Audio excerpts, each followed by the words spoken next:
किताब मुकद्दस में से पैदाइश के 39वें बाब की तिलावत। और यूसुफ को मिस्र में लाए, और पोतीफर मिस्री ने, जो फराउन का एक हाकम और जलवादारों का सरदार था, उसको इस्माइलियों के हाथ से जो उसे वहाँ ले गए थे खरीद लिया। और खुदावंद यूसुफ के साथ था, और वो इकबालमंद हुआ और अपने मिस्री आका के घर में रहता था। और उसके आका ने देखा कि खुदावंद उसके साथ है, और जिस काम को वो हाथ लगाता है खुदावंद उसमें उसे इकबालमंद करता है। चुनांचे यूसुफ उसकी नज़र में मकबूल ठहरा, और वही उसकी खिदमत करता था।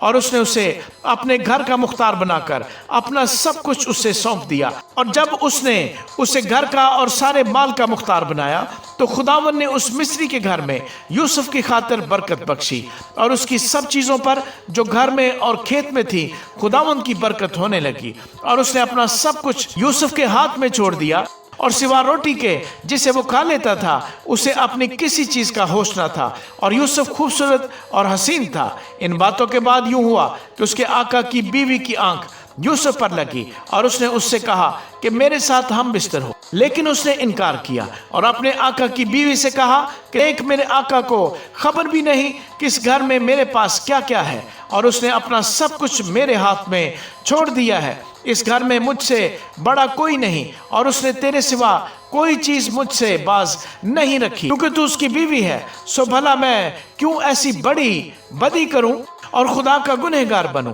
और वो हर चंद रोज़ यूसुफ के सर होती रही, पर उसने उसकी बात ना मानी कि उससे हम बिस्तर होने के लिए उसके साथ लेटे। और एक दिन यूं हुआ कि वो अपना काम करने के लिए घर में गया, और घर के आदमियों में से कोई भी अंदर न था। तब उस औरत ने उसका पैरहन पकड़कर कहा कि मेरे साथ हम बिस्तर हो। वो अपना पैरहन उसके हाथ में छोड़कर भागा और बाहर निकल गया।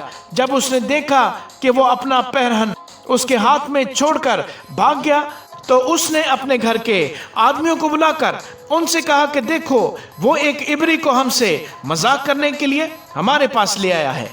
ये मुझसे हम बिस्तर होने को अंदर घुस आया, और मैं बुलंद आवाज से चिल्लाने लगी।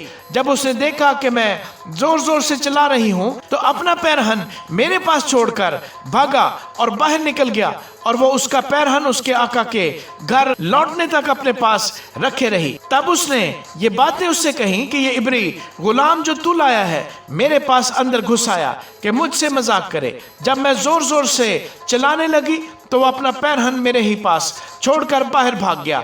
जब उसके आका ने अपनी बीवी की वो बातें जो उसने उससे कही सुन ली कि तेरे गुलाम ने मुझसे ऐसा ऐसा किया, तो उसका गज़ब भड़का। और यूसुफ के आका ने उसको लेकर कैद खाने में, जहां बादशाह के कैदी बंद थे, डाल दिया। सो वो वहां कैद खाने में रहा। लेकिन खुदावंद यूसुफ के साथ था। उसने उस पर रहम किया, और कैद खाने के दरोगे की नज़र में उसे मकबूल बनाया। और कैद खाने के दरोगे ने सब कैदियों को जो कैद में थे यूसुफ के हाथ में सौंपा, और जो कुछ वो करते उसी के हुक्म से करते थे।